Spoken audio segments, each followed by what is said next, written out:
Vou colocar aqui o primeiro slide para falar da introdução. Eu não sei se o Rodrigo já participou. Essa reunião da SBOT, ela existe desde 2013, na época da gestão do Vincenzo Giordano.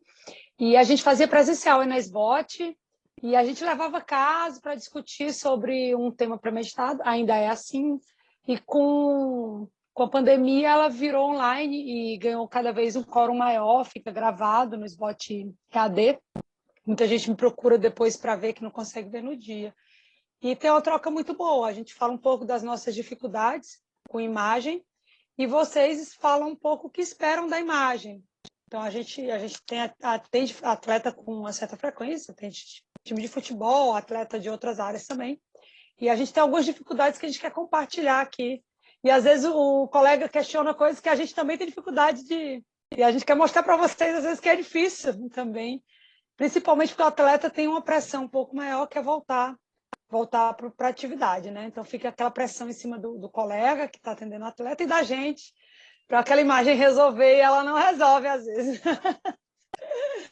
Então tá, eu vou começar aqui, para a gente não se delongar muito, tá bom? Posso começar? Vocês estão me ouvindo bem? Sim. Sim, Sabrina. Então tá bom, então vou começar aqui.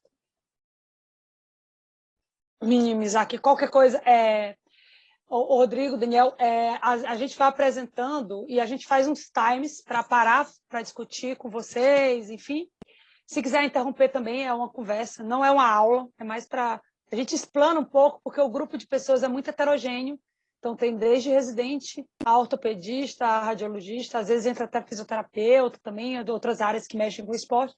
Então a gente faz uma explanação geral e vai parando para discutir com vocês também. E pode me interromper também, tá bom? Então eu vou fazer umas pausas aqui que já estão meio premeditadas, mas também vocês podem me interromper quando quiserem, tá?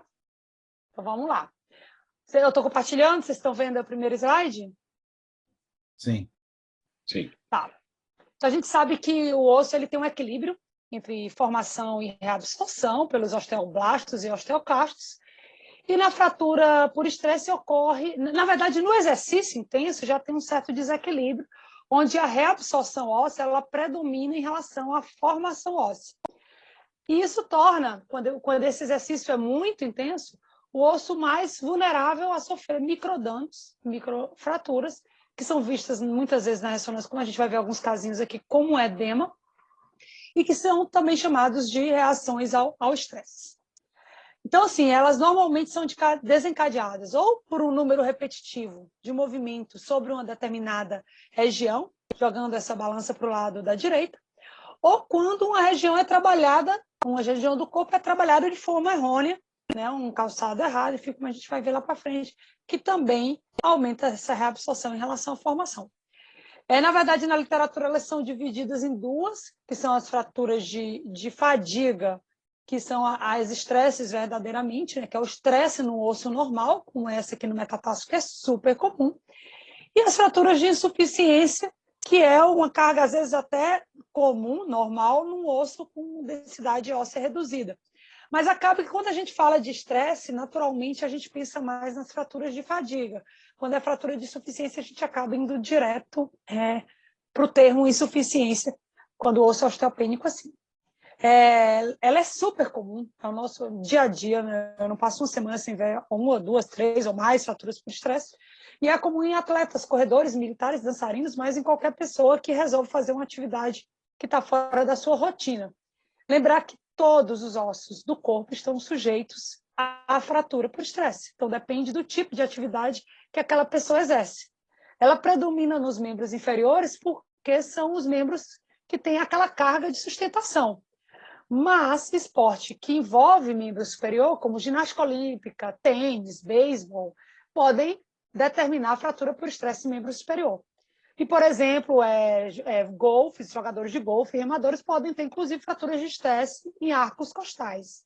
Então, depende da região que você usa para você pensar na fratura. Por isso é importante para a gente, também que mexe com imagem, saber a atividade daquele atleta, para a gente procurar qual tipo de lesão está mais frequente relacionada à atividade dele. Então, como eu já falei, Essa carga normalmente que causa a fratura de estresse é uma carga grande, que aumenta a reabsorção, mas ela não causa aquela fratura aguda. O que faz a gente pensar na fratura de estresse muitas vezes como uma lesão crônica, em que tem uma sobrecarga no osso pelo movimento repetitivo, sem tempo desse osso se recuperar e que causa essa lesão. Então, inicialmente, como eu falei, tem as microfraturas, mas se esse paciente não for tratado, ele vai fazer uma fratura completa, que é o que a gente quer evitar. Tá? Existem fatores de riscos, tanto não inerentes ao paciente, que são os extrínsecos, como os intrínsecos. Dentre os extrínsecos, lembrar qual esporte ele faz, como eu falei, é importante, às vezes, a gente que trabalha com imagem saber, até no pedido médico, paciente é atleta de vôlei, enfim, é remador, ou mesmo não é atleta, mas faz com frequência. Então, qual hábito alimentar, qual equipamento que usa, às vezes o tipo de solo também interfere e acaba causando fratura, o aumento abrupto da intensidade e do volume do treinamento, e às vezes outros fatores como até calçado desgastado. E intrínsecos, como as variantes anatômicas, a gente vai ver algumas aqui, condição muscular desse paciente para realizar essa atividade a mais, o estado hormonal, gênero, etnia e idade. Tem muitos artigos que consideram o sexo feminino como fator de risco por si só, mas a gente tem que lembrar que o sexo feminino, não isoladamente, ele está relacionado também a alterações hormonais, nutricionais e biomecânicas e anatômicas, que nesse contexto fazem o sexo feminino sofrer mais com fraturas de estresse. Esse é um artigo agora, de 2022, é um estudo grande, estudaram 41 mil fraturas por estresse e 70% foram realmente em mulheres, só 25% nos homens, e a grande maioria, 37%, foram mulheres mais velhas, acima de 60 anos, e mulheres bem magras, com IMC menor que 30.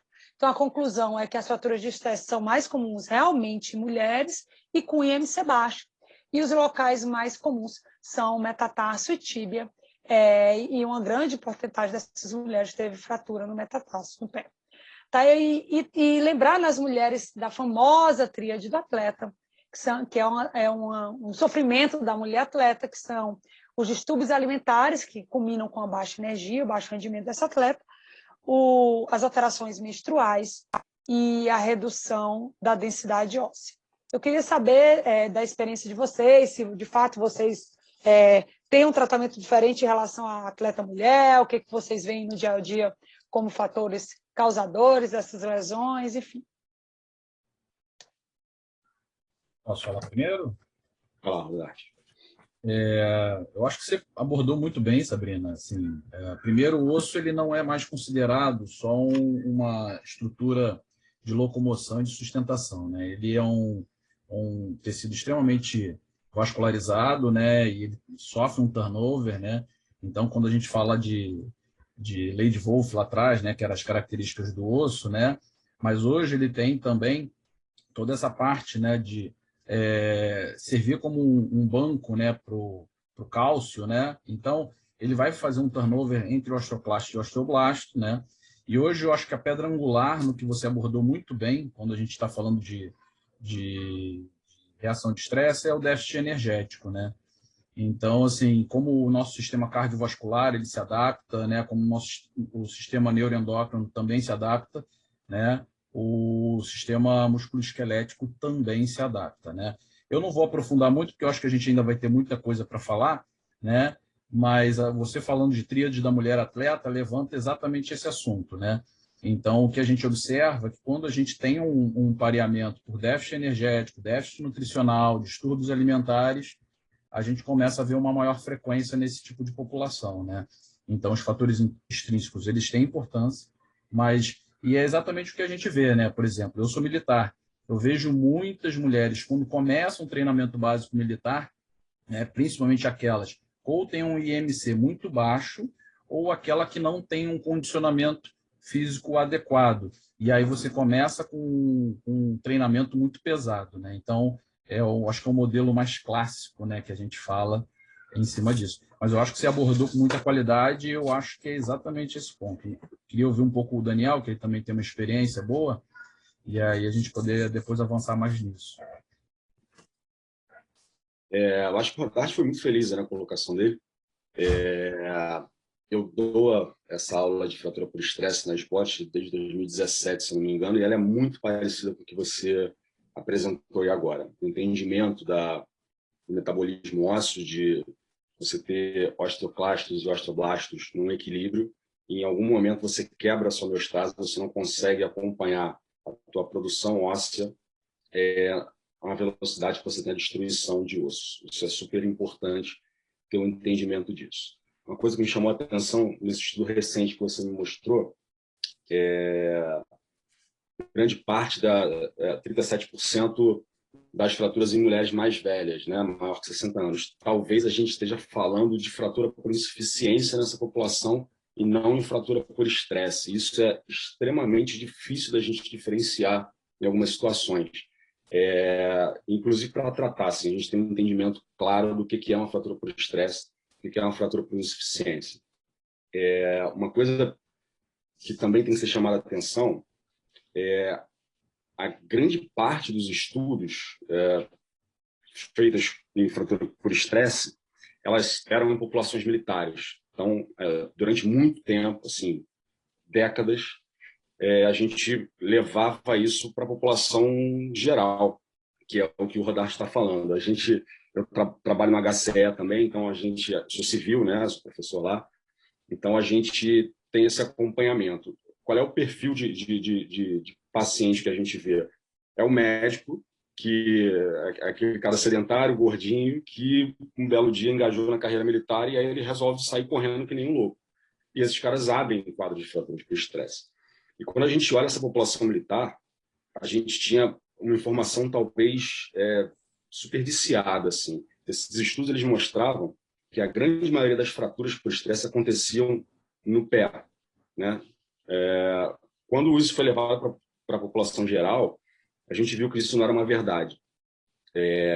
Que, na verdade, as fraturas por estresse da tíbia elas eram muito mais frequentes do que as fraturas por estresse no pé, né? Quase 50%, 47,3%, se não me engano, acontece na tíbia. Isso por alguns motivos, né? Pelo tipo de exercício que o militarismo te exige, pelo tipo de calçado que você usa no meio militar. Então, algumas coisas mudam. Então, a gente não pode levar um militar, que não deixa de ser um atleta, para a população em geral. Então, hoje a gente já consegue, esses estudos mais recentes, talvez 2000, 2010 para cá, já conseguem fazer essa diferenciação de quem é a nossa população, para quem a gente está olhando. Isso é super importante também. Excelente, vou passando aqui. Então, outros fatores de risco interessantes são anatômicos, intrínsecos e a anatomia. Então, a gente pode olhar isso na imagem, vocês também no exame físico, que são, por exemplo, o pé cavo rígido, discrepância dos membros inferiores, um geno valgo, como a gente já falou, em índice baixo e baixa estatura. Para vocês verem, um dos artigos que eu li falou que os corredores com retropré em pronação, que é essa posição exagerada, e o arco do pé pronunciado, eles têm um risco de fratura aumentado em até 40%. Então, realmente, esses fatores anatômicos eles podem impactar no aparecimento das fraturas. Agora eu vou botar alguns dados de exame físico aqui. Posso fazer uma colocação importante, Sabrina? Claro. Uma coisa que a gente tem levado cada vez mais em consideração, a gente entende que as unidades músculo-tendíneas, elas são extremamente importantes nesse processo de fratura por estresse. Por quê? Essas estruturas elas absorvem parte da carga vibratória, inclusive. O cara, quando ele está em exaustão, ele tem um controle muscular muito débil. E talvez isso já é bem colocado em literatura, talvez isso também seja um fator de risco para o aparecimento das fraturas por estresse. Então, um baixo controle neuromotor e a exaustão do atleta durante a atividade física. Excelente. Eu vou botar alguns dados de exame físico, mas vou deixar para vocês. É bastante sensível, mas pouco específico, porque o paciente tem dor e edema abrupto ou repetitivo após atividade física, né?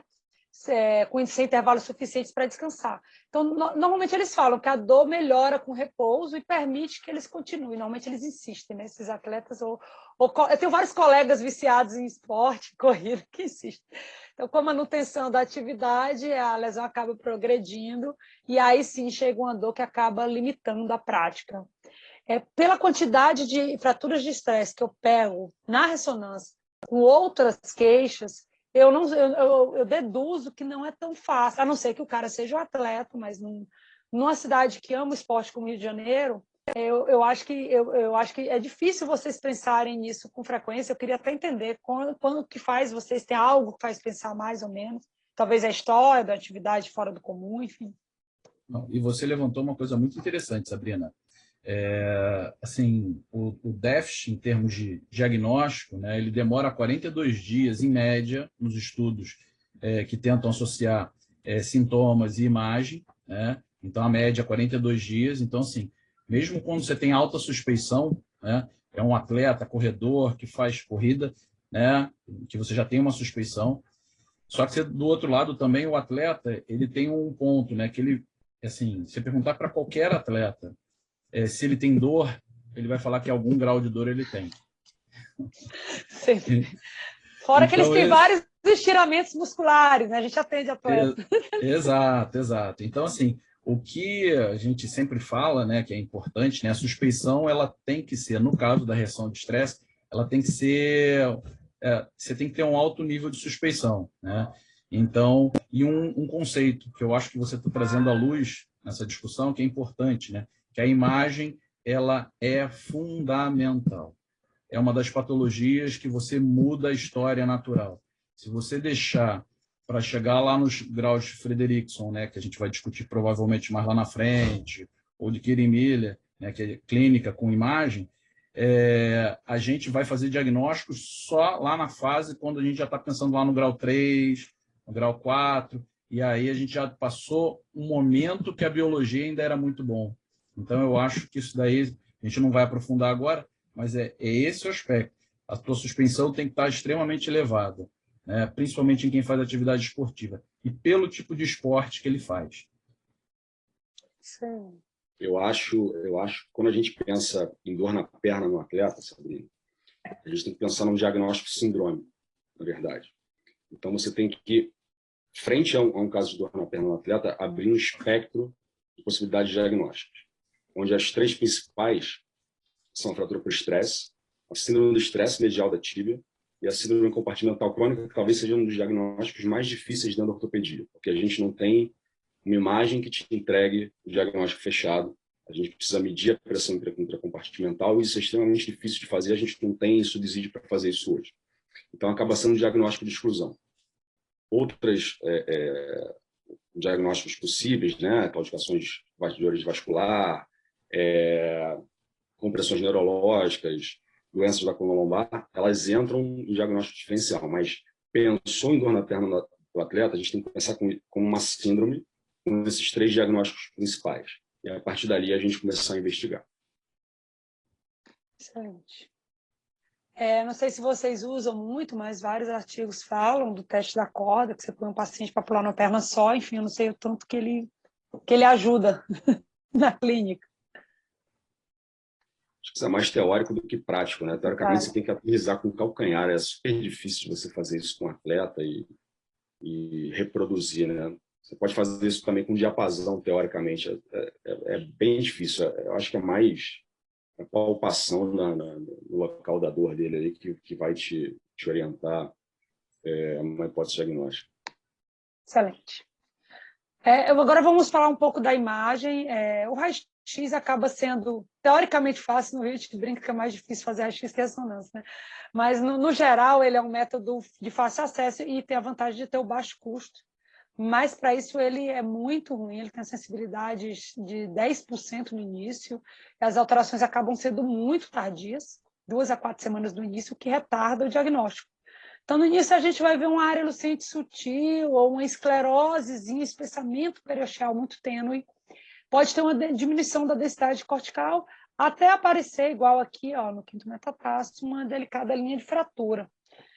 Depois, isso evolui, forma um espessamento, né, do periósteo, um calo ósseo, né, com esclerose aqui, córtico-periosteal.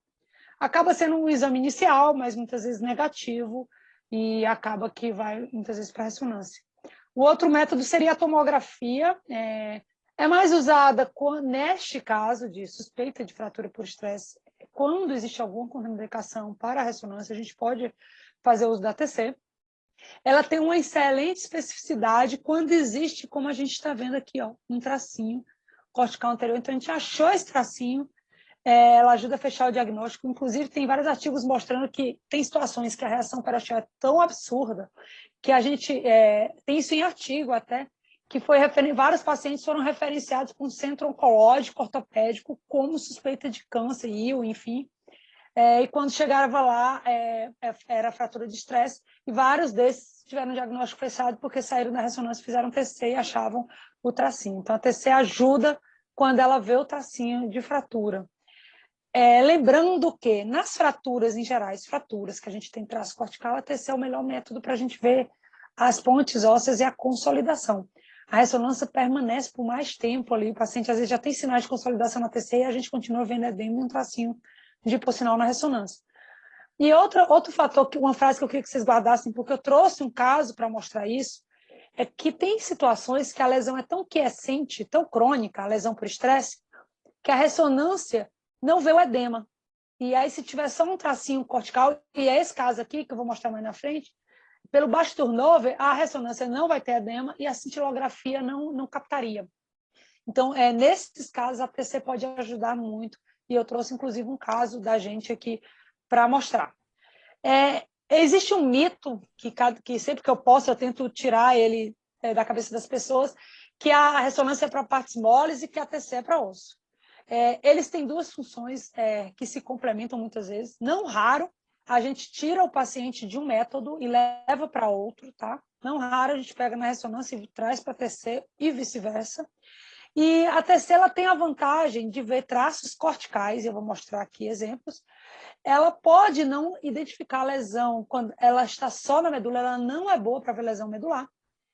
E ela é melhor na avaliação de degrau articular em fratura, por exemplo, extensão articular de traço de fratura, pequenas avulsões ou pequenos fragmentos ósseos de uma fratura.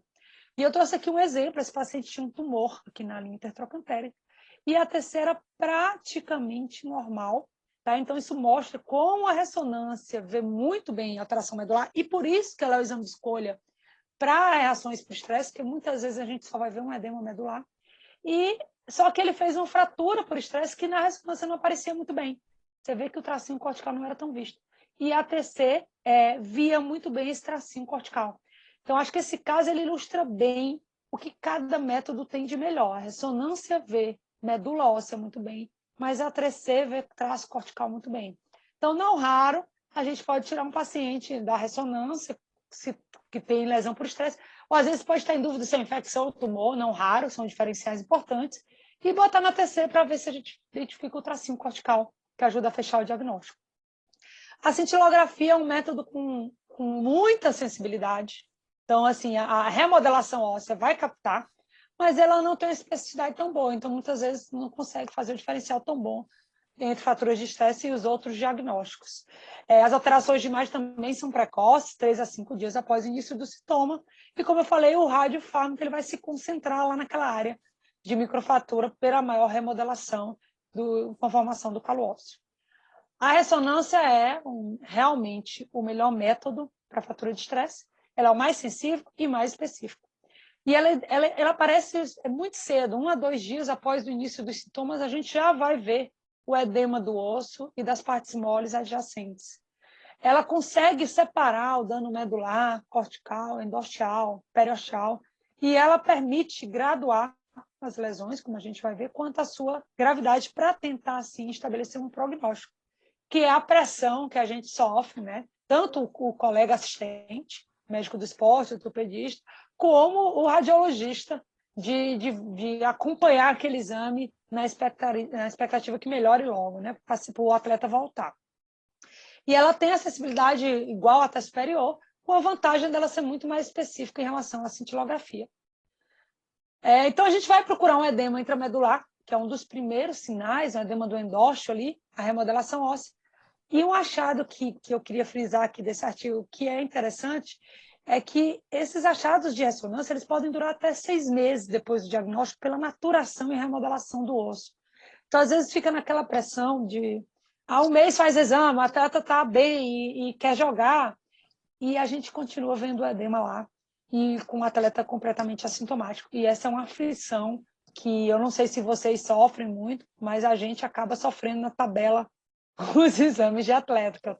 O atleta tem uma lesão por estresse e ele já está ótimo, ele não está sentindo mais nada, mas vai fazer o exame e está defendido pela literatura que pode continuar esse edema lá. Eu vou só falar do último achado e vou parar aqui para vocês discutirem. Então, o edema medular, os sinais de estresse ósseo podem estar... Ainda tem mais um detalhe. Além dele poder se manter por um tempo, eles podem aparecer em pacientes assintomáticos e fisicamente ativos. O paciente teve um estiramento do gastrocnêmio, foi lá fazer a ressonância pelo estiramento, e está lá o edema ósseo tibial, que a gente tem que dar, enfim, e ele não tem dor naquele local.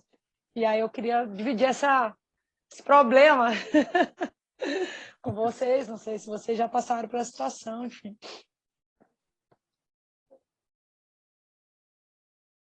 Tá mudo, Rodrigo. Obrigado, Sabrina. Essa preocupação sempre existe, né? Mas assim, quanto mais a gente vai acompanhando o atleta, a gente vai entendendo um pouquinho mais dessa patologia, né? E é uma coisa que a gente já faz um tempinho, né? Então, assim, sempre estratificar, né? A gente saber, porque assim, para que a gente está fazendo aquele exame de imagem? Me lembra muito a você repetir ressonâncias muito a miúde em lesões musculares, né? E aí você ainda está com muito sinal e o paciente está com uma boa evolução, né? Então, no caso da reação de estresse, ela é muito parecida. E a estratificação ela é muito importante, né? Então, os estágios mais iniciais, onde a gente tem um edema medular, basicamente, a evolução dela é uma evolução muito mais benigna em períodos de semanas, né? A gente está falando aí de 3, 4 semanas, né, a evolução, né? E aí que você já está me ajudando, botando o Frederickson, né? Que é importante, né? E aí, quando a gente já tem ali no terceiro grau, né, onde a gente já tem uma imagem presente em T1, a evolução, segundo a Arendt, né, que foi uma que estudou bastante esse assunto, né, essas evoluções demoram em 8 a 12 semanas de sintomas, né? Então, os sintomas eles se mantêm. Mas, como você falou muito bem, tem muito atleta, né, quase 40% são assintomáticos os corredores, né? Então, assim, e como você vai tirar esse atleta de uma atividade física, né? Então, assim, a gente tem a imagem, ela é extremamente importante, eu friso fortemente de novo a importância da imagem como diagnóstico e principalmente como estratificação, né? E aí a gente poder utilizar. E essa ansiedade de repetir os exames, ela não pode ser mais do que o necessário. Então, por exemplo, atletas que tenham fratura, sim, a gente vai estar fazendo outros exames, como tomografia, você falou muito bem, aí sim a gente segue através dessa linha, e ela é muito mais importante para mostrar a arquitetura e a evolução da consolidação, né? Então, essa pressão de fazer os exames me lembra muito as lesões musculares, né? Então, talvez não seja esse o caminho para seguir, né? Não sei a opinião do Daniel, né? Gostaria de ouvir a opinião dele também. O que você acha, Daniel? Eu penso muito parecido com você, Rodarte. Só que nem sempre a gente consegue passar ileso, assim, né? Porque atleta, cara, paciente consultório já é ruim, né? Ele fica numa ansiedade, pô, doutor, mas quando é que eu vou fazer de novo uma ressonância para ver se curou?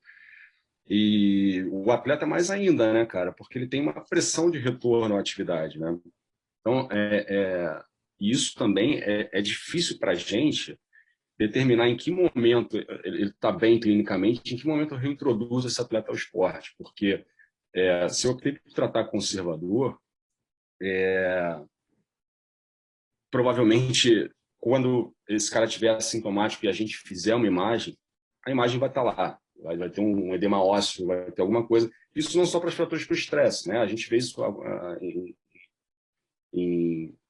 nos edemas ósseos contusionais mesmo. O cara bate joelho com joelho, faz uma entorse de joelho, e aí você vê aquele edema ósseo no côndilo femoral e o cara está sintomático. Você sabe que se você repetir o exame, aquela imagem vai estar ali. Eu acho que ela é de valia, assim, a gente entender mais ou menos o tempo de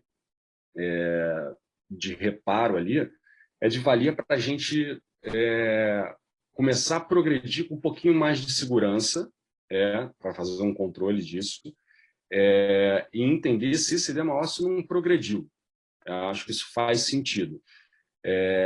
Mas não como alguma coisa definitiva para você reintroduzir esse cara ao esporte, porque você vai fazer essa imagem 4, 5, 6 meses depois, esse cara ainda vai ter uma imagem ali alterada, e se você for ficar esperando, cara, provavelmente vão te mandar embora do clube que você está, ou do lugar que você trabalha. Muita pressão. Esse E o mundo atleta, assim. você não sabe se ele está mentindo, né? Porque ele também está louco para jogar, né? Você não sabe o quanto que ele está confiável. Tô ótimo, tô ótimo. É isso aí. Então, gente, essa é a classificação de Frederickson, que é uma das mais conhecidas, que ele descreveu inicialmente para a tíbia, e ela vai de grau 0, o 1 seria o edema periosteal, o 2, o edema periosteal e da medula óssea, só visto nas sequências ponderadas em T2, o grau 3 já seria visto em T2 e T1, você já vê aquele hipossinalzinho no T1. O grau 4 hoje ele é subdividido em 2, que é o 4A, que tem só alterações intracorticais, e o 4B, onde tem um traço de fratura. Como a literatura é controversa em tudo, tem esse artigo aqui da JE de 2012 falando que realmente o 4B, que tem um traço de fratura, ele demorou mais a retomada de atividade dos atletas. O grau 1, como é aquele só da periostitezinha ali, eles voltaram mais rápido. Mas o grau 2, que é o edema visto no T2, o grau 3, que é o edema visto no T2 e no T1, e o grau 4A, que é um edeminha cortical, acabaram tendo um tempo mais ou menos parecido de retomada da atividade, meio que querendo dizer que eles poderiam estar juntos ali, se é visto no T1 ou não. O que muda mesmo é ter um traço, segundo esse artigo, mas, enfim, trouxe para a discussão. O último método que eu queria falar, porque eu já peguei, são 2 casos meus que eu vou trazer, é que, como eu falei que a clínica às vezes é muito, principalmente no paciente mais velho, ou paciente não atleta que fez uma corrida a mais, a clínica não é tão típica, eu pego com certa frequência, esses foram os 2 que eu trouxe aqui que eu achei hoje, mas com certa frequência eu pego no ultrassom. Então, eu vou fazer um ultrassom para neuroma de Morton, para metatarsalgia, enfim, e está lá aquela dor localizada no segundo metatarso, na diáfise, aí você olha uma irregularidadezinha cortical. Esse caso está mais sutil, mas você vê uma irregularidade cortical, vê uma hipercogenicidade em torno daquela irregularidade, foi um caso que eu peguei. Aí eu coloquei o paciente na ressonância e tinha uma fratura por estresse, um edema por estresse, né? Uma reação de estresse no segundo metatarso. E a dor é muito localizada, é bem interessante ver isso no ultrassom. Então, assim, como tem muito radiologista aqui, valorizar a clínica do paciente, insistir um pouco no local da dor, que vocês vão pegar isso como eu já peguei vários casos. Outro paciente que eu trouxe era mais florido. Sabrina? Oi. Posso te fazer uma pergunta em relação... Total. Ótimo, porque assim, isso daí a gente sabe a importância, né, da ultrassonografia, de quem sabe fazer, né? Você está trazendo aí um conceito bastante interessante, né? Eu sou fã, principalmente para acompanhamento de lesão muscular, né? Eu acho que o ultrassom ele é uma ferramenta assim impressionante, né? Principalmente na mão de quem sabe fazer, como você. E você trouxe um assunto que eu vou te perguntar, na tua prática, assim, você conseguiu associar, você tem a ressonância ali do lado, o quão assim, no teu dia a dia, esse ultrassom, ele pode acrescentar nessa prática nossa, né? Como ortopedista, já perguntando. O ultrassom é um método excelente, porque vamos falar de vantagens e desvantagens. A vantagem, eu posso examinar estruturas amplas, coisas com ressonância eu não consigo. Seguir um nervo no trajeto dele inteiro, eu posso olhar a coxa inteira, no hematoma que pega a coxa, a perna, enfim, eu posso seguir aquilo tudo. Eu tenho um paciente na mão, então se eu converso com o paciente, eu sugo mais dele, eu vou na clínica, coisa que na ressonância, normalmente tem um técnico, a gente põe um marcador, mas às vezes a gente tem que ligar para o paciente para saber alguma coisa a mais. Então tem inúmeras vantagens para vocês, para a medicina do esporte, absurdo, porque a gente vê lesão muscular com muita frequência, e E a gente só precisa olhar mais, porque osso, ultrassom tem... o ultrassom não vê osso. O ultrassom não vê medula óssea, mas ele vê cortical óssea. Então, aqui eu trouxe 2 casos para provar. Eu vi um tracinho aqui.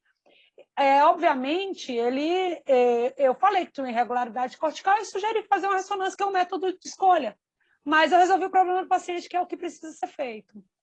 Nesse caso, eu vi essa irregularidade cortical, tinha um fluxo até aumentado no Doppler, era na diáfise. Eu disse, gente, será que são calo ósseo? Mas podia ser um tumor, eu não vejo medula, entendeu?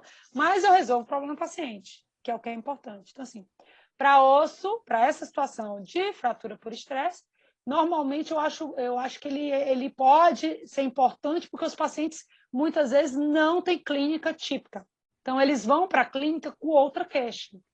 Mas para a indicação do ultrassom, a gente podia passar a noite aqui falando dele, que eu sou fã. Legal, muito bom. Eu adoro. Então, Muito os 2 bom. casos eu peguei em ultrassom e, por sorte, eu tinha como complementar, né? Sugeri complemento. Eu peço até para o paciente voltar para documentar. Quando eu pego caso bonito assim, de volta, faz aqui a ressonância, me marca para eu uploadar sua ressonância. E aí os 2 voltaram. Então, esse aqui também tinha uma irregularidade cortical grande.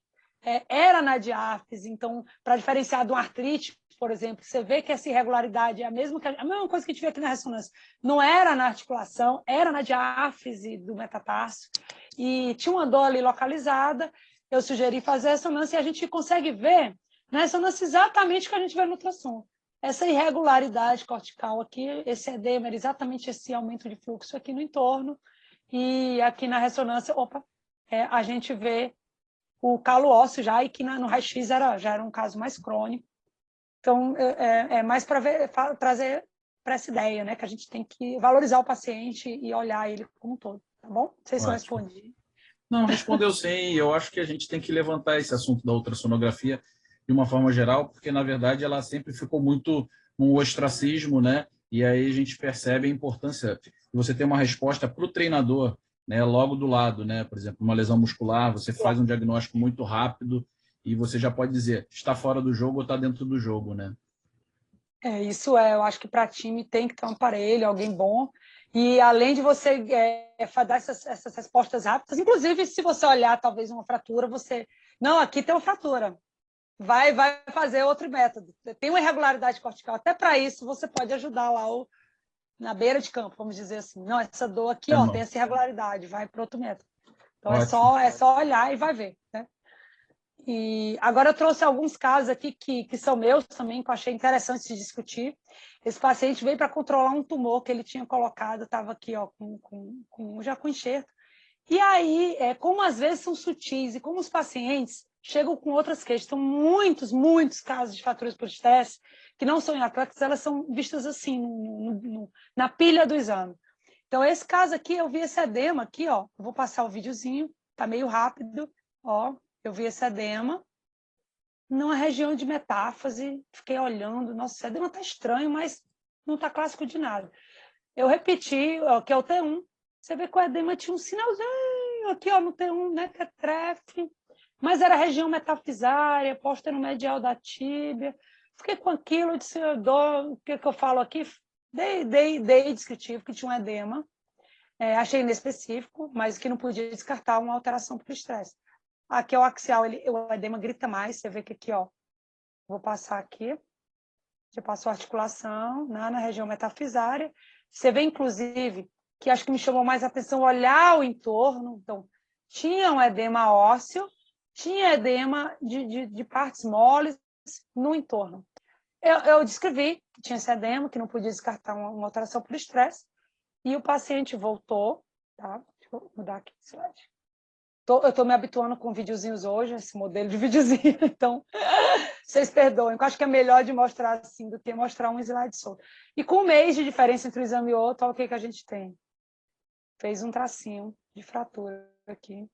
Então, assim, era de fato uma lesão por estresse sutil que evoluiu para fratura aqui, posteromedial na tíbia. O T1, olha como a fratura se tornou bem nítida, né?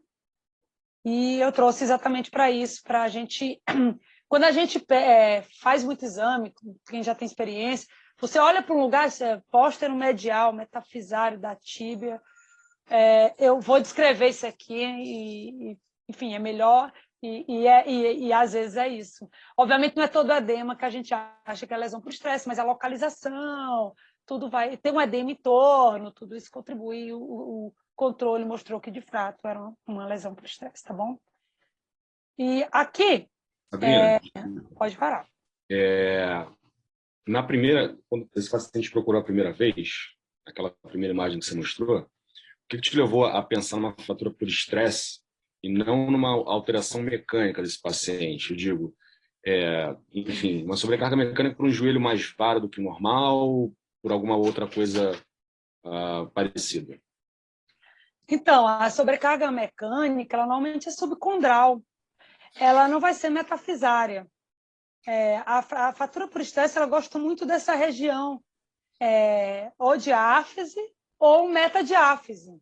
Não é comum eu ter uma sobrecarga mecânica e acaba sendo porque a lesão por estresse muitas vezes é uma sobrecarga mecânica, ela só muda o grau, né? Então, assim, de fato mas assim, as sobrecargas mecânicas normalmente são subcondrais, ou por um déficit de cartilagem, e esse paciente ele não tinha nenhuma cartilagem afilada, ele não tinha motivo para fazer esse edema. Então, assim, é um contexto que a gente aprende a olhar com experiência. Obviamente, eu não podia cravar, podia ser só um edema de sobrecarga, mas eu também não, mas eu tenho que descrever, porque é um edema num lugar estranho, com paciente que tem cartilagem boa, não era subcondral, entendeu? E isso eu trouxe exatamente para a gente ficar alerta, principalmente tem muito radiologista que assiste essa reunião, e isso é uma lesão que passa despercebido numa pilha facilmente, entendeu? Muito bom. Então, assim, Obrigado. O primeiro laudo foi de um edema ósseo póstero-medial na metáfise proximal da tíbia. O segundo laudo foi fratura por estresse. Mas o edema é nítido e tem, entendeu? E tudo isso vai você pensar, não tem afilamento condral, por que está tendo esse edema aí? Pode ser um estresse que esse paciente faz. Bom, Obrigado. E quando a gente pode, a gente liga assim, para saber se faz alguma atividade. Apesar de que as fraturas por estresse, elas são tão... uma amiga que eu tive fraturou jogando Nintendo Wii, porque jogou de chinelo, fez a fratura de estresse. Então, o calçado inadequado. Essa semana eu fui lá dar uma ressonância de um amigo que joga tênis. Estou com uma dorzinha lombar, tinha fratura de estresse nas duas asas sacrais, no acetábulo e no colo femoral. Só joga tênis, 40 anos. Você sabe que, até um relato pessoal agora, você sabe que a gente pega muito edema e fratura por estresse da pars articulares, das vértebras lombares em atletas da base. Muito. Eu tenho caso, inclusive recente, a gente fraturou o pedículo, né? Na verdade, nem fraturou a pars, fraturou o pedículo, um atleta de 13 anos. E foi esse que estava assintomático, querendo voltar, a gente fez um controle, o edema estava lá. Olha, se for esperar esse edema passar para voltar... Super comum e super difícil de tratar. Esses atletas ficam 6 meses afastados e voltam a sentir dor. É muito difícil de tratar esse tipo de atleta. E é super frequente. Eu diria que de 2015 para cá, a gente tem uma média de 4, 5 casos ano dentro do clube desse tipo de lesão. A gente Daniel, pegou 2 recentes, 2 do pedículo, e nem era na paz, tá, Daniel? Foi já mais à frente, assim, no pedículo vertebral.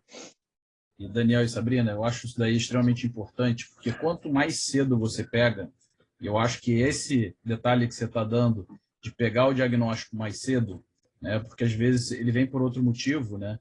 E quando você já tem a linha de fratura, na verdade, essa fratura da reação de estresse, a biologia dela é diferente da fratura tradicional. O tempo de consolidação, ele vai consolidar, mas a biologia é diferente. Então, assim, a gente tem que estar muito atento ao estágio que está pegando. Então, às vezes, se tiver já suspeitando, como você falou, aquela regiãozinha póstero-medial, ou é uma área de edema no colo femoral, que são aquelas fraturas com alto risco de progressão, de alta morbidade, né? Principalmente no sexo feminino, é bastante comum. Tá com uma área de edema ali mais para a região medial do colo, você, depois de um tempo, você já pode ter já uma linha de fratura pegando a cortical lateral, e aí a gente perdeu um tempo bastante interessante. Você está de parabéns, está mostrando os casos que mostram a importância disso, né? Ainda vou chegar no colo, ainda vamos discutir esses colos de baixo e alto risco. Maravilha. Falei que eu vou sugar vocês hoje, todas as Tá informações. bom. Esse é um caso também bem interessante. É um colega bem experiente que estava do meu lado no dia, laudando na pilha do... E é sempre assim, a gente... Não é sempre assim. O atleta, a gente vai com um olho diferente, porque a gente espera a fratura de teste do atleta. O problema é o não atleta, que chega na pilha. Então, esse era um caso de pilha, e olha que legal esse caso. Ele tinha... não tinha nenhum edema ósseo. Você olhava para a cortical, tinha um biquinho de um lado, um biquinho do outro, sem nenhum edema. Olha, sabe, nesse biquinho, nossa, parece uma fratura por estresse, né? E sem edema. E aí a gente passou aqui o coronal da outra perna, e a mesma coisa, ó, biquinho do lado, ó, bem sutil, biquinho do outro, né? E tá. E a gente fez, eu trouxe os axiais para mostrar como, de fato, no T1 não chamava atenção nada. E aqui eu vou passar mais devagar, o STIR, que é uma sequência super sensível a qualquer edema, tá? E, ó, praticamente nada. Tinha um pouquinho de hipersinal cortical. A gente colocou esse paciente na TC. E aí a TC, sim. Você vai passando aqui. Aí você vê os dois tracinhos aí, tá vendo? Ops, deixa eu voltar.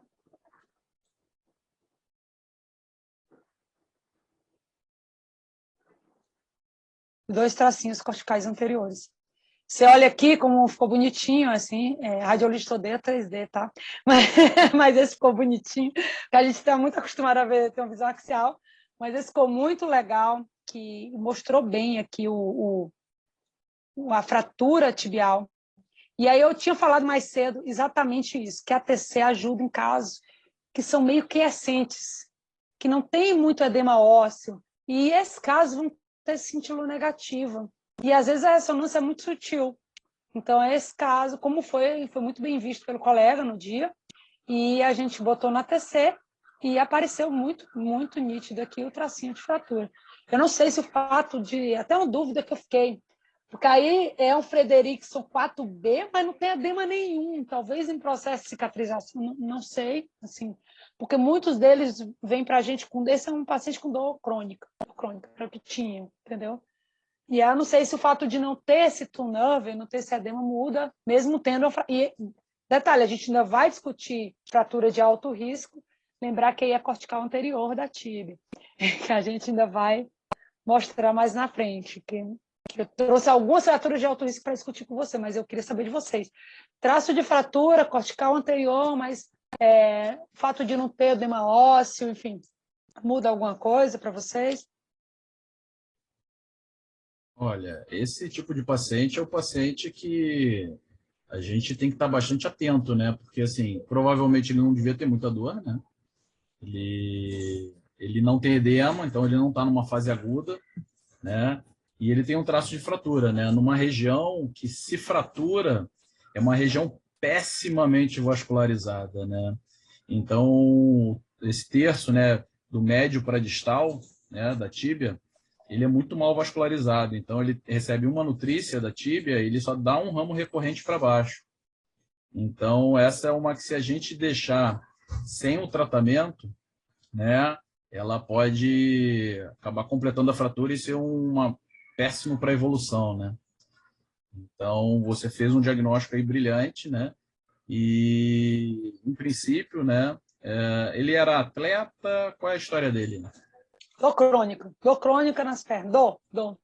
Assim, já tinha um tempo com dor. E outra coisa, dor num paciente com um traço de fratura, o tratamento, você tem que tratar essa fratura, né? Ele, assim, não tem sinais de evolução, né? Assim, por exemplo, a gente não está vendo, além do espessamento cortical, a gente não está vendo reação periosteal e aguda, né?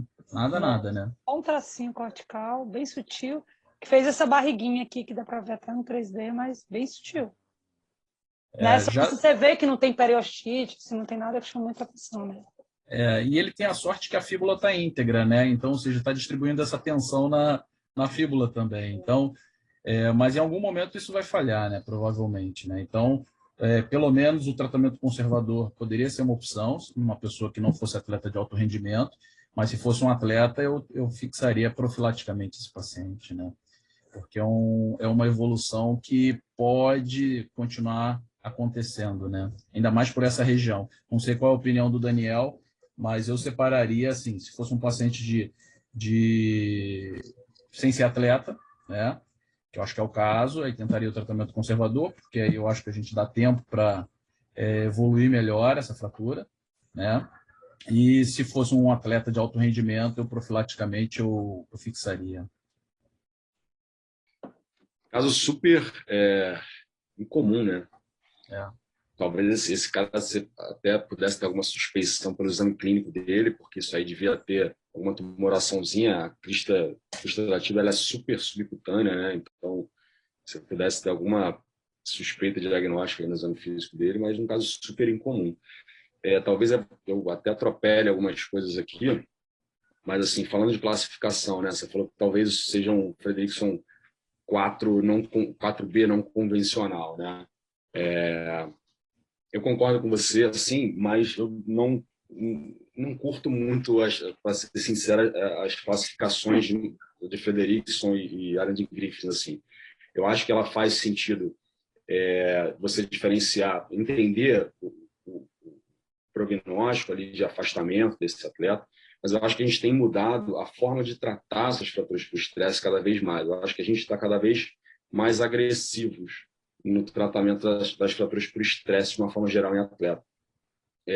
Por alguns motivos, né? Previsibilidade, um retorno mais acelerado ao esporte, tudo isso.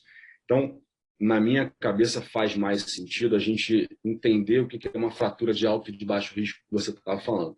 E fraturas de alto risco são fraturas em área de tensão do osso, na cortical anterior da tíbia, por exemplo.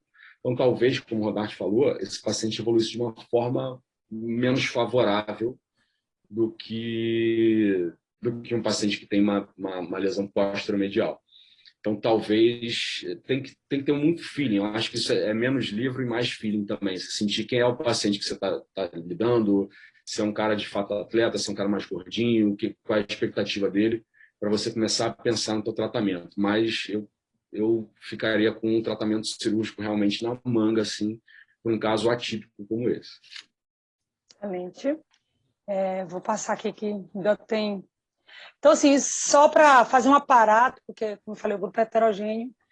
Quando a gente vai falar em osso, assim, muitas vezes o primeiro exame é o raio-x. Então, começar pelo raio-x o até que eu acho muito legal, porque muitas vezes a gente tira da ressonância para botar no raio-x. Então, lembrar que a ressonância, como eu já falei, ela é o melhor método para ver infiltração medular. Então, portanto, o edema ósseo, o raio-x nesse caso era normal, o edema ósseo grita para a gente. Então, portanto, as lesões por estresse, que muitas vezes são medulares, aparecem muito bem, muito boa para partes moles. Mas se a gente quer ver o tracinho de fratura, como eu mostrei nesse último caso, a gente quer ver pequenas avulsões, reações periaxiais, pequenas calcificações, tudo que envolve cortical e pequena calcificação, a TC, ela é excelente. Então, assim, muitas vezes, pedir o exame casado dos dois, né, ressonância TC, não, é legal, e não raro a gente complementa na TC. Uma coisa que a gente faz até com certa frequência. Então, como a gente já introduziu, existe uma classificação que divide as fraturas de estresse em baixo e alto risco. E se você olhar em vermelhinho aqui, as de alto risco são todas distribuídas em alguns locais específicos dos membros inferiores. E eu vou falar rapidamente de algumas delas para ver como é a conduta de vocês. Então, a primeira é exata, vamos voltar nela aqui, que é essa fratura... primeiro eu vou falar, desculpa, vou dar um aparato aqui sobre o que é fratura de alto risco, que muita gente pode não saber, que são fraturas que têm o risco de recuperação prolongada, porque tem risco de progredir para a fratura completa, ou de ter uma união retardada com pseudartrose e evoluir com dor crônica.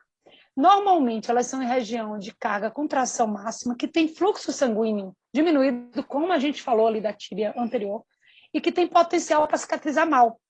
E qual a relevância clínica da gente dar esse diagnóstico de fratura, ligar para o colega, olha, é uma fratura de alto risco. Ela pode manter o atleta afastado do esporte por muito tempo e causar morbidade significativa se ela não for tratada. Por isso que o Rodrigo falou que no atleta ele fixaria provavelmente essa fratura, porque é uma das fraturas de alto risco que a gente vai falar aqui. Eu vou separar alguns por partes que eu queria discutir com vocês. Então, assim, o colo femoral ele tem dois tipos de fratura por estresse conhecidas, né, que é a fratura de baixo risco ou fratura compressiva, que é engraçado que na minha formação mais nova de radiologia, eu sempre tive ideia que esse calca era o calcanhar de Aquiles, era a fratura infernal. Né? E assim, agora, lendo mais de fratura de estresse, eu descobri que ela é uma fratura boazinha, de baixo risco, e aí eu vou parar para vocês discutirem isso para mim, porque ela é uma fratura de compressão que não tem tanto risco de complicação se for tratada conservadora. Já essa aqui, superolateral, ela sim é considerada uma fratura de alto risco, porque tem um risco aumentado para deslocamento, e uma vez deslocada, pode inclusive prejudicar a vascularização da cabeça femoral. Por isso, ela é uma fratura que eu considero que viu no aparelho, para o paciente na clínica, liga para o ortopedista, estou com fratura de alto risco do colo femoral, porque muitas vezes eles têm que, se for atleta, ou manipular, ou enfim, ou ter um cuidado maior. Queria que vocês me falassem um pouco desses dois tipos de fratura do colo. Eu acho que isso aí, Sabrina, o conceito continua do cálcara aí que você falou, continua muito bem estabelecido, né? A região posteromedial do fêmur, região pela lei de Wolff, que nem o Rodarte falou, é para onde a gente transmite a maior parte da carga, então a gente tem um osso maior densidade óssea nessa região, a região de maior rigidez ali. Mas acontece que existe uma questão biomecânica, né? Quando você aplica carga axial nesse osso, você tem a área de transmissão de carga, uma área de compressão medial, e mecanicamente isso favorece esse tipo de fratura. Quando você tem essa fratura superior, né? Desculpa, essa fratura superolateral, você tem uma área oposta, na verdade. Você tem a tendência a abrir isso para um braço de alavanca. Então, a tendência é que você abra essa fratura. Então, por isso, o prognóstico dela é pior do que as fraturas posteromediais, nas fraturas na região inferior do colo femoral. E elas são tratadas de forma diferente, que nem a gente está falando, né? Você consegue tratar a fratura posterior de maneira conservadora, e é o que você falou de passar no telefone e ligar para o ortopedista, porque essa fratura provavelmente vai ser fixada. Eu já vi discussão em casos de colegas lá de São Paulo, né? Eu fiz meu R4 na USP, a gente tem um grupo até hoje, de pacientes colocarem, de colegas discutirem casos de pacientes com fratura na região superolateral, num paciente de menor demanda, mais velhinho e tal, e tentasse um tratamento conservador. Acho arriscado, mas diante do contexto geral, foi o que o colega achou melhor fazer e evoluiu bem.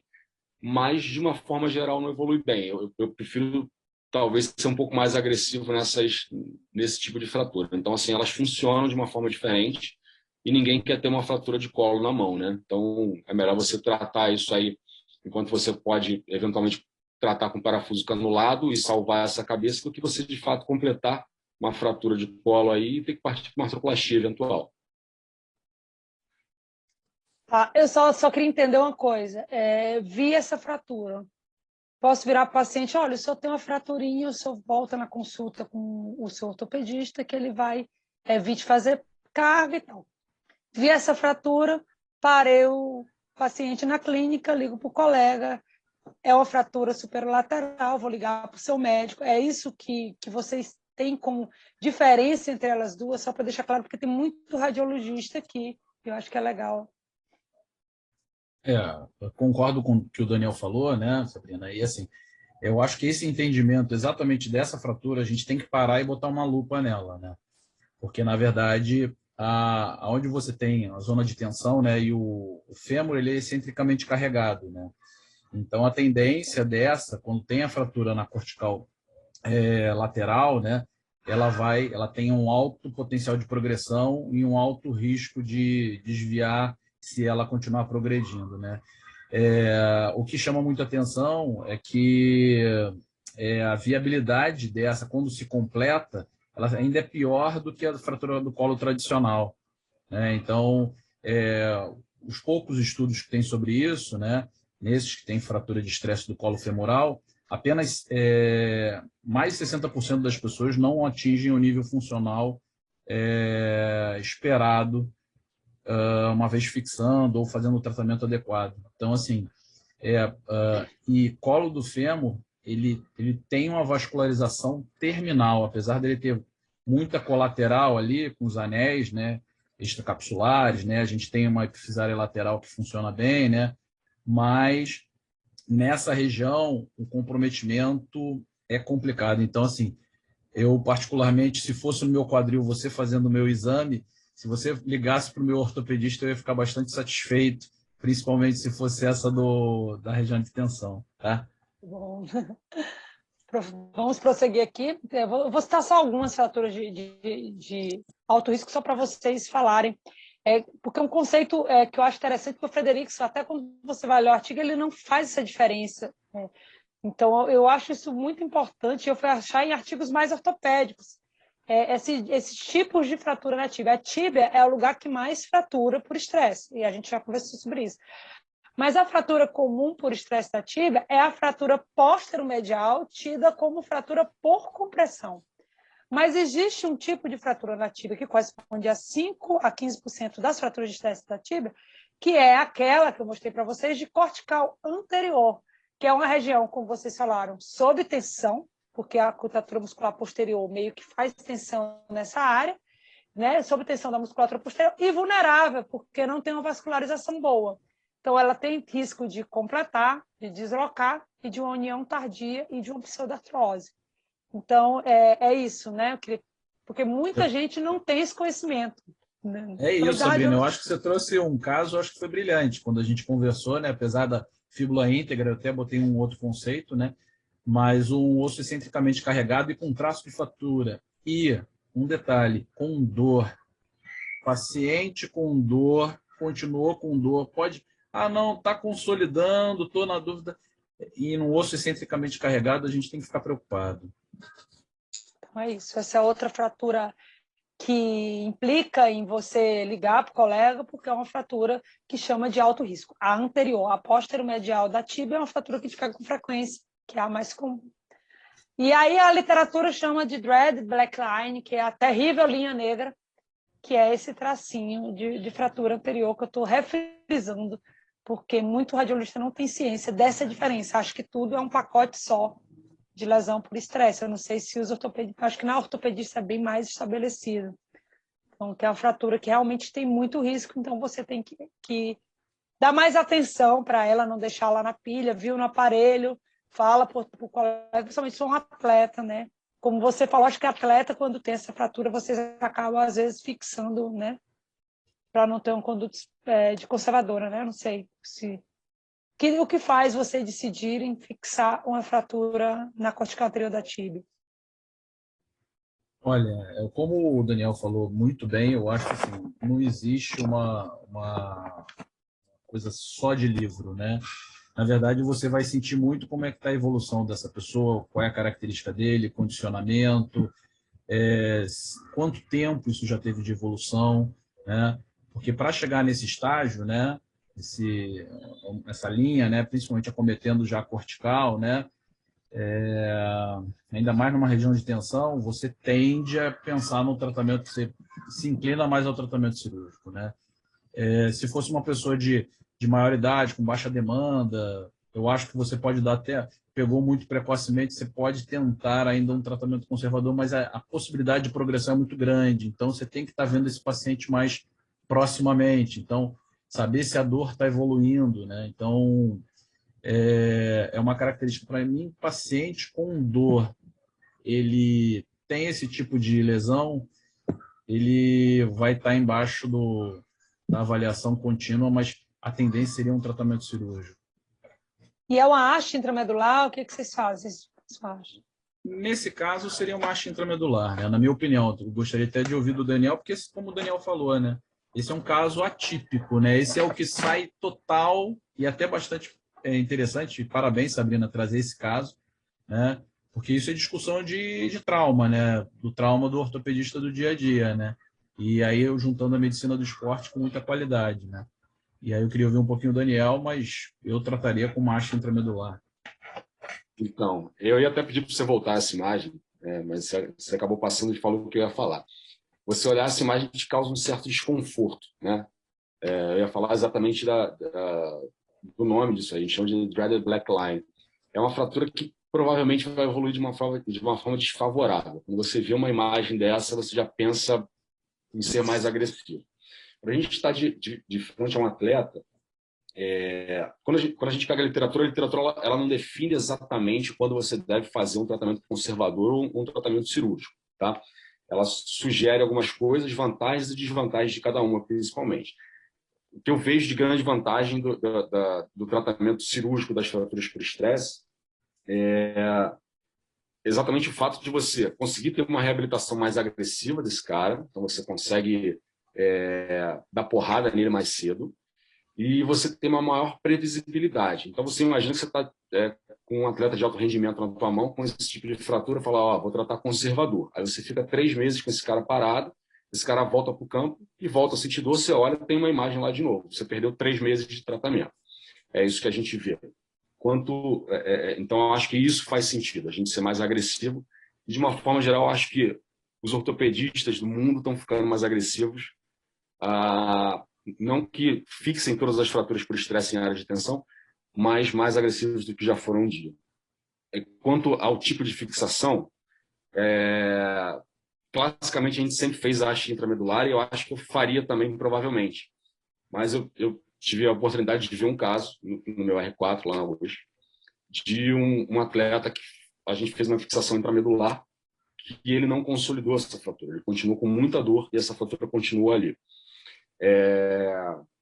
E aí a gente entendeu o porquê. E hoje a gente tem alguns trabalhos mais robustos que mostram por que isso aconteceu. Porque, na verdade, quando a gente colocou aquela haste intramedular, a gente não anulou uma força de tensão que tinha sobre aquela região. Simples assim. E esse cara continuou com a fratura de estresse e continuou com dor. Ele só melhorou quando ele foi reabordado. E aí a gente colocou uma placa nessa região, associada à haste. E aí sim, a gente conseguiu tirar uma força de tensão e transformar essa força de tensão em uma força de compressão. Aí é uma coisa mais técnica ortopédica, onde a gente transforma força de compressão, força de tensão em força de compressão. E aí fez sentido e esse cara consolidou e conseguiu retornar às atividades dele. Mas não é o óbvio, assim, que nem o Rodarte falou há um tempinho atrás. A gente não pode olhar as fraturas por estresse como as fraturas que a gente vê no trauma. Elas funcionam de uma maneira diferente, elas têm uma biologia diferente, elas têm uma biomecânica diferente. Isso é super importante na hora da gente definir um tratamento, principalmente o tratamento cirúrgico.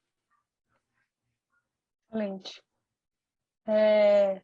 Outra fratura que não é tão comum, mas também é vista como alto risco, né?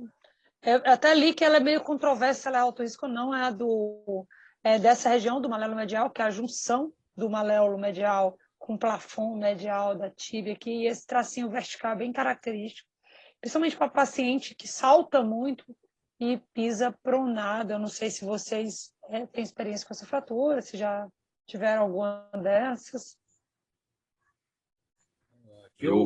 Acho que eu vi foram com boa evolução, né? Não foram nenhuma com sinal de progressão, né? Então, eu peguei eu vi essa imagem pela primeira vez, deve ter uns 6 meses, de um atleta que joga em Portugal. Ele me mandou uma mensagem, falou, Dani, estou com muita dor, os caras falaram que eu estou com uma fratura no tornozelo, me mandou exatamente essa imagem.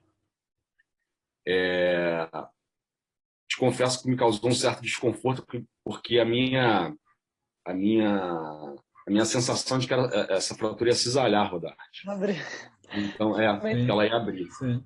Aí eu falei, cara, esse cara talvez eu operaria. Aí eu cheguei a falar para ele, cara, vem para o Brasil, vou dar uma olhada e acho que talvez faça sentido a gente operar isso. Mas, enfim, coisas de empresário, clube, acabou ficando por lá. Demorou pra caramba. Não operou, mas demorou pra caramba para conseguir ficar sem dor, botou no campo de novo, voltou dor, fez imagem, continuava a mesma imagem lá. Assim, super sacrificante. Esse cara que tá voltando hoje, voltou deve ter umas 2, 3 semanas, depois de uns 6 meses parado, cara. Foi arrastado, assim. Eu acho que isso que você falou, né, Daniel? Esse caso demonstra exatamente como é a vida do médico do esporte, né? Em algumas situações, você Não é vai... trivial, né, cara? Não é Não, trivial. definitivamente não. Outra fratura também tida como alto risco, acho que essa é mais comum, é a fratura de estresse da patela. A patela fica entre a atração do quadríceps e do ligamento ou tendão, varia como seja, patelar. E durante saltos, né, tem o jumper's knee, que é bem comum, mas tem a fratura mesmo que pode acontecer. Eu não sei se vocês consideram ela de alto risco, vocês costumam fixar, não sei qual conduta vocês costumam ter. Ela é uma das fraturas mais raras a acontecer, né? Assim, particularmente, essa fratura eu fixaria se fosse uma fratura, né? Porque pelo conceito, né? Mas eu nunca peguei uma fratura de estresse, né? Pela raridade dela, né? Nunca chegou na minha mão. Sempre eu tinha histórico de contusão, do trauma, então é muito difícil você pegar um diagnóstico e falar assim, olha, cravei, isso aqui é uma fratura de estresse, né? Então, mas tendo um traço de fratura, né?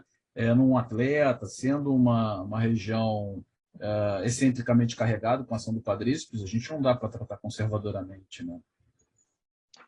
Vi uma vez na minha vida, não esse tipo de fratura, mas uma fratura na cortical anterior da patela. Sem imagem radiográfica nenhuma, era um edemazinho com um tracinho, assim, e não fiquei com tanto medo, assim. Achei que valia a pena a gente tratar conservador, mas eu concordo com o Rodarte. Olhando para uma fratura dessa, conceitualmente, eu acho que tem que ser fixado. Outra fratura que a gente pega, que não é tão rara, é a do talos, principalmente na cabeça, mas também processo posterior. Na verdade, o que eu já vejo mais é impressionante.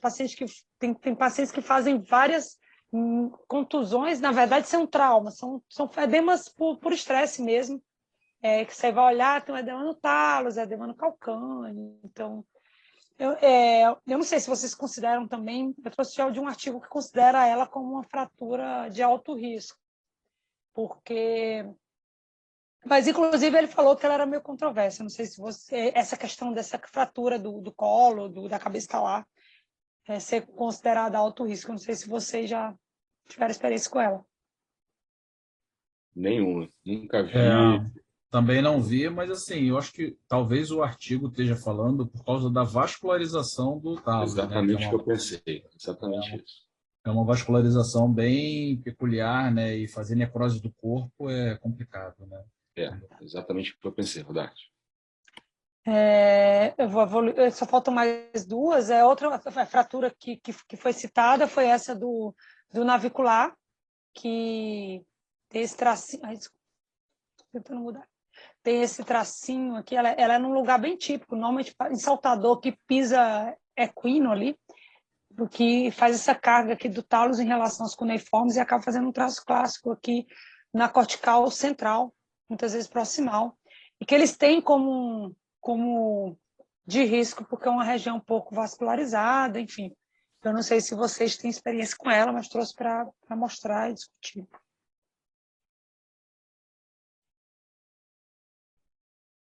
Olha, em relação ao navicular, eu particularmente, como fratura de estresse, eu não tive na minha prática pegando, mas, assim, normalmente a fratura do navicular é uma fratura benigna, né? No caso de progressão, é porque ela é mal vascularizada. Esse é o conceito da fratura do navicular como fratura de estresse, né?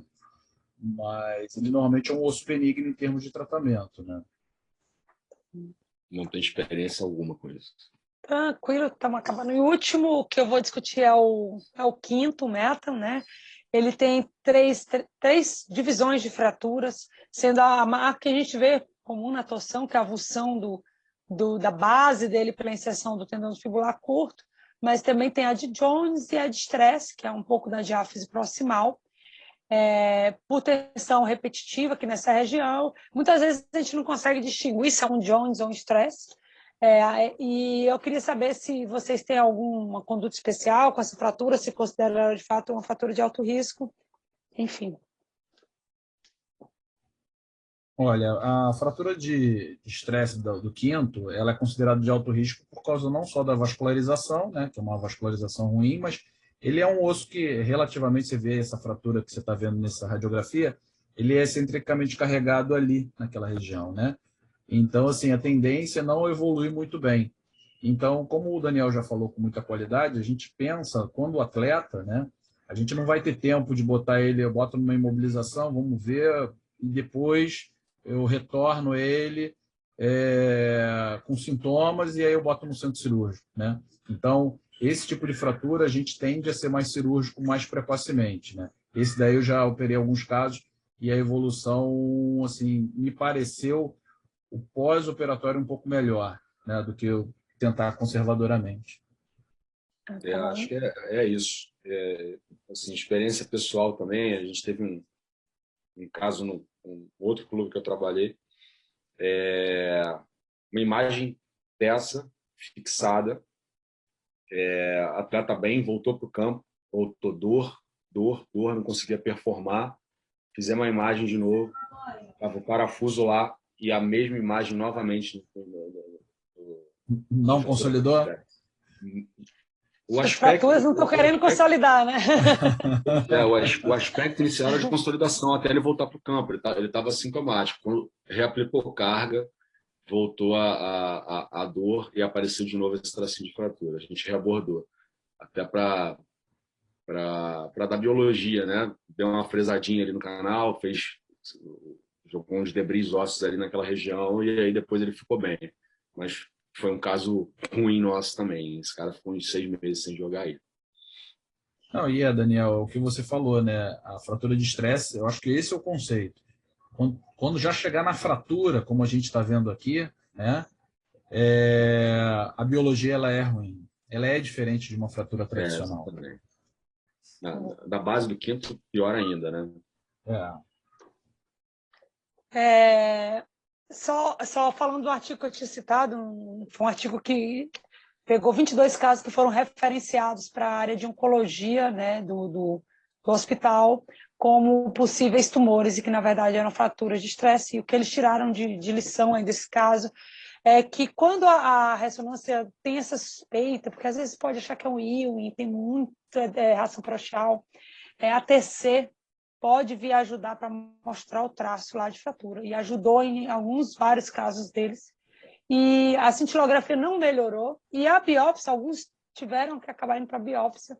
Ela também não melhorou a precisão do diagnóstico, acabou o diagnóstico muitas vezes pela imagem e junto com a clínica do paciente. Lembrar que esse diferencial, eu já vi algumas discussões com imagem, que às vezes são bem difíceis. O paciente que tem um tumor, ele nunca pensa que tem um tumor. Ele sempre vai associar a uma batidinha, a uma caminhada longa, é sempre assim. Mas uma biópsia de um calo, além dele poder afetar a cicatrização, ele pode ser mal interpretado como um processo neoplásico, como osteosarcoma. Então, assim, a gente tem que ter muito cuidado. Na dúvida entre uma lesão de estresse e um tumor, a gente pode fazer um acompanhamento bem precoce, tirar da ressonância, usar todos os métodos, tá na ressonância, põe na TC, procura o traço. Esse artigo mesmo falou que vários casos que tiveram essa dúvida foram solucionados com TC, tá? Então fica a dica aí. O tratamento a gente falou, não vou me delongar aqui, porque o diagnóstico o que pelo menos o que eu penso quando não atleta é que os pacientes que eu vi, pelo menos na minha questão pessoal, quando os pacientes que eu vi lesão por estresse, eles vêm com todas essas suspeitas clínicas. Neoplasia ninguém nunca pensa, né? Até sim, porque às vezes o calo ósseo ele dá tanto abolamento que eu já peguei periostite, reação periosteal, como tumor de dorso do pé, quando você vai olhar é uma reação paroxial. Então, todos esses diagnósticos muitas vezes estão no pedido médico que a gente vai ver uma fratura por estresse. Mas na imagem, a gente tem que ter em mente que não raro a gente traça o diagnóstico diferencial com infecção, com infarto, e principalmente com tumor, pela reação perosteal florida que dá. Esse foi um dos casos de artigo que acharam um saco estranho, mas voltando lá para aquela metáfise posta no medial da tíbia, é comum, é um lugar comum de fazer fratura. Então, assim, põe na TC, né? Então, tem um edema no asa sacral, um lugar que tem comumente fratura, põe na TC e procura o tracinho até que se prove o contrário, aí para descartar um tumor, confirmar a fratura. Então, é isso, gente. Brigadíssimo, foi muito bom, aprendi muito hoje. Eu adoro essa troca aí que a gente tem com a SBOT aí. Pô, Sabrina, eu queria agradecer aí, foi ótimo. A gente aprende bastante essa troca multidisciplinar e, mais uma vez, agradeço pelo convite, né? Então, foi ótimo. Muitíssimo obrigado. Acho que todo Parabéns. mundo entendeu tudo, ninguém perguntou. Então, tá ótimo. O chat está tranquilo. Então, excelente aula. Mas não tem nenhuma pergunta, então. Então, tá ótimo, gente. Obrigada por quem durou aqui até o fim. E muito obrigada a vocês dois. Foi muito boa essa troca aí, tá bom? Obrigado a você, Obrigado, Sabrina. Obrigado, Daniel. Um abraço, meu amigo. Obrigada, Rodrigo e Daniel. Boa noite, gente. Tchau, tchau. Um abraço.